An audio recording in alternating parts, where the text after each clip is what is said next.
Hi, I'm Rupert McCall and I'm with Vietnam vet Ian Fraser, who served our country in the Australian Air Force for 22 years, engaging with the Viet Cong during his service in that country. Ian is also a mate at Mates for Mates. So with Vietnam Veterans Day fast approaching, good time for a chat. Ian, tell us about your time, your deployment in Vietnam. I was deployed to Vietnam in March 1970 after undertaking a year of pre-deployment training with the Royal Australian Air Force. I was in the ground defence element of the Royal Australian Air Force, which are called Airfield Defence Guards.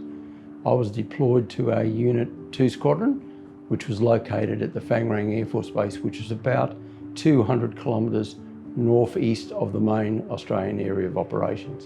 And our job was to defend the base against enemy rocket and mortar attacks by conducting night patrols outside the perimeter of the base. The period that I was in Vietnam for 377 days, the base was mortared or bombed 177 of those days. So quite active involvement, and we went out and had several clashes with the Viet Cong, and our job was to intercept mortar teams that were coming to bomb the base, or just by being there deter the presence of the Viet Cong from getting too close to the base to use mortar or sapper attacks on the base itself. How hairy or scary did it get? Well, it got very scary in the sense that we were one of the few units in Vietnam that actually moved around at night time. The prevailing theory was at night time it belonged to the enemy, and Allied forces would set up ambushes to try and get enemy parties coming. So to get to where we needed to intercept the Viet Cong making attacks on the base, we had to leave the base at night time, patrol 1 to 2 kilometres outside the base, which was a huge base. So to put it in perspective, it's about the same size as RAAF Hambley is at the moment. So if you take the perimeter of that base and then add 2 kilometres to it, you've got a huge area of land that you had to patrol, and our job was to go out there and intercept the enemy as they came in to try and attack the base. So we ran into them quite a few times. Your first return home to Australian soil wasn't quite conventional, was it? No, unfortunately my mother died whilst I was in Vietnam, and one of the pleasing things the Air Force did, which totally blew me out of the mind, was they actually flew me back home for the funeral. So put it in perspective that how close we were to Australia. And I know my father that was in the Second World War, and my brother who was in Borneo, there was just no way in the world if something happened to your relatives you could get home. So I was actually told on my mother's death. I was then flown to Saigon, put on a R&R 707 back to Australia, and I was home within 24 hours of my mother's passing away so I could attend her funeral. However, whilst I was home to attend the funeral, my auntie, who was very strong in the Wharfies Federation, invited me to a function to celebrate my mother's death, and I was approached by a gentleman to actually desert and join the go underground. And of course, that was never going to happen to me.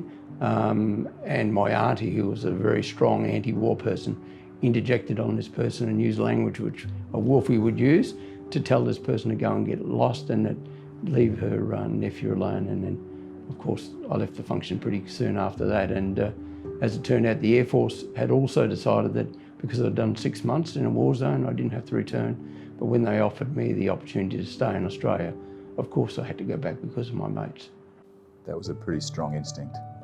Well, I think it is. I think you just don't realise that in a war zone, how close you get to people. I mean, I was out with a friend of mine this morning. We've been friends for 50 years, and it's just a bond that you get. It's common, and you know, you just can't leave your mates. Doesn't matter what you're given. It's just you've got to go back. In a general sense, when your time in Vietnam had finished, returning to Australia and acclimatising, back into a world that seemed to have changed, how challenging was that? Well, I still remember the first night we arrived back in Sydney. So we went from a war zone, and 8 hours later we were back in Sydney, and we had to wear civilians because you weren't allowed to wear uniform. There was no V-Day welcome. You arrived at Mascot Airport, you were ushered to a hotel, you sat around the hotel at 2 o'clock in the morning, and suddenly it dawned on you that the whole Australia was operating. And when we woke up the next day, there was nothing about the war, there was nothing. And then we just went on leave in civilian. So it was like we came back from a holiday. There was no So you're in a war zone one moment and you're back in Australia who've got other troubles to worry about, and they weren't worrying about the war at that stage of the proceedings. PTSD probably wasn't officially invented as a term then, but it certainly was a factor. Well, certainly I came back with PTSD, but unfortunately during the Air Force at that time, back in the 70s, there was still a lot of people that had been in the Air Force during the Second World War and the Korean War, and even the Malaysian. So PTSD wasn't referred to as PTSD. In the Air Force, it was referred to as lacking moral courage. So it was really looked down upon. Indeed, when I had classic PTSD symptoms, my wife encouraged me to go and get some help. And when I got to see the Air Force psychiatrist, all I was told was to toughen up, princess, and get on with your life. Like so many others. At your lowest point, how dark was it? Well, I think PTSD affects people in a lot of ways. In my ways, the biggest problem was that when we were in Vietnam, a lot of us picked up binge drinking. So what I would do was seek solace in alcohol, but not on a day-to-day basis, but going out with mates and drinking, but drinking heavily for like 12 and 13 hours at a time. Now, the impact of that upon my mental health was quite devastating, but also on my relationship with my lovely wife, who we've been together for 48 years. So she's never lived with someone who doesn't have PTSD. So my children, who are both in their 40s, have never had a father that hasn't had PTSD. So it's very difficult, and it's very, very consuming. And in my case, I tried to discount it. Anyone who had PTSD in my mind, because of the Air Force psychiatrist, they were either lazy, ineptitude, drunks, or cowards. So I tried to handle PTSD by working very hard and running away from it. And it was like running with a rubber band on. I ran and ran and ran, but eventually the rubber band ran out of give, and brought me back to square one very quickly. When was that? Well, in actual fact, I survived until 2016. So I survived from 1970 to 2016 before I actually, late 2015, I finally admitted that there was huge problems with me, and I sought assistance. And that's when I learned about Mates for Mates, when I was doing a PTSD course at the Toowong Private Hospital. Take us through that chapter in your life. Well, eventually the PTSD caught up to me. The best example I can give is you build a castle around you, and it's like a castle on the sand. So when you build it, it's nice and wet, it's strong. And when the first wave comes in, it actually rebuffs the waves. When the second wave comes in, it sort of undermines the foundations. The third and fourth wave destroy it. So what happens with PTSD is that you might have these exterior defences that you've built up over the decades, and you think you're tough and you think you're surviving. Then something will hit you, then something will hit you, and something will hit you, and then there's no defence anymore. And it just becomes so fatiguing, and so it's really, really difficult. It's a dark place you go. What motivated or inspired you to reach out to Mates for Mates? Well, luckily during the PTSD course, we had exposure therapy, they call it. So you go to places like, you might go on to Brisbane, or you might go on a ferry, and one of the exposure therapy was coming to the centre. And when we came here, I had no intentions of joining Mates for Mates. I just thought it was another outing, and that really it wasn't anything for me. And then I found the facility that were here, the people that were here. I still remember meeting some of the liaison officers on the day, and the helping hands and all that. And I started coming, and I met the lovely Hannah, who's one of my major health professionals. Then we met Brett, who became my exercise physiologist.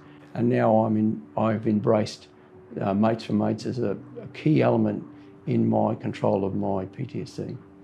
The whole approach to our Vietnam veterans has changed, thankfully, in this country. What does a day like Vietnam Veterans Day mean to you? Well, I think it's important because when I was still in the Air Force, I was tasked with bringing down Northern Territory people to the Welcome Home Parade that was organised by the then Prime Minister, Bob Hawke. And I think that parade was the turning point. Up until that parade, most of us felt like the country, it really was like we'd lost we'd lost the first war. All the other wars we'd won, and then we came home and, well, you lost the war. You went over there, you should have won the war. So we carried an inordinate burden for bad policies and bad procedures. We went over there, did it, and I think when you look at the guys that fought in Long Tan, what strikes you is that they are all 18, 19 and 20. So even in the Second World War and the First World War, there were people that were 22, 23, 24, 28, 30s and 40s. But in Long Tan and in Vietnam, most of the people that went there were my age, 19 and 20. And when you think back now, you thought you're at 19 and 20 you knew it all, but actually you knew nothing. So we're basically young kids that were thrown into the deep end.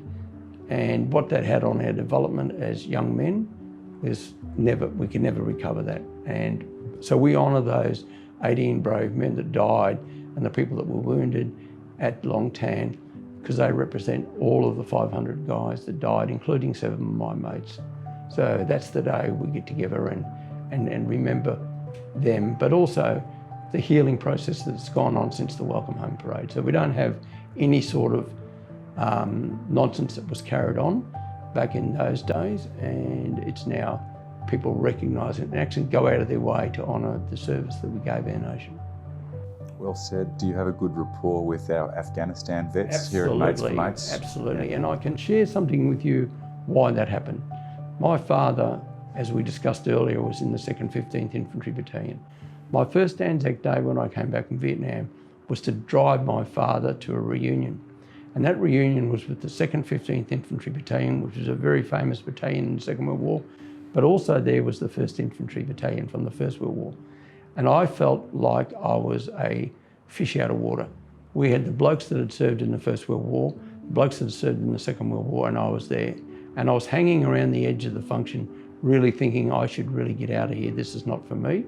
These guys really fought, I didn't. And then one of the diggers from the First World War, who's now gone to heaven, he came over and saw me sitting there and he said, "What are you doing here, mate?" I said, "Well, I really don't feel comfortable here." I said, "You guys really did a lot of fighting, and my dad did a lot of fighting, and really what I was in was not by your standards of war." And he said, I'll never forget this, he said, "Tell me, Ian," he said, "the person that was killed on the destroyer," because this guy landed at Gallipoli, before he even got to Gallipoli, and the last guy that died in 1918 in operations for the battalion, who's the hero? And I said, "Well, they're all heroes." He said, "They're all heroes because they were prepared to give their life." He said, "Now, if you were at Pozieres, or you were at the Somme, or you were in that final attack, what would you do?" The skipper said, "Hop over the bags." And I knew the answer because I'd already done that when I decided to go back to Vietnam. I said, "Well, I'd go." And he said, "Well, welcome, mate. Now get your beer and get your ass over here." And I spent the next 4 hours fighting the First and Second World War. But interesting, the old diggers were really interested in the technology we were using, the way we were fighting, what we were doing. And that camaraderie exists here today. So when we go down and do box fits, or when we go riding on our bikes on Friday morning, or when we go on rehabilitation challenges, there's no distinction between we all served, we all gave, and the comradeship, or as people like to put it, the Anzac spirit, exists in this building 24/7. Just made me feel very proud to be a part of this place. Now, finally, on Vietnam Veterans Day, where will your mind be? Well, I will go with my brother to the service at Ipswich at the old RSL building, which is in the heart of Ipswich. And the reason I do that is that one of my friends who served with me in Vietnam got injured in Vietnam. And unfortunately, that injury caused him to have bone cancer. So he actually was evacuated back to Australia. And I met my wife at his 21st birthday party. But unfortunately, the cancer was so advanced that he lost his life. So his name is on the War Memorial in Canberra.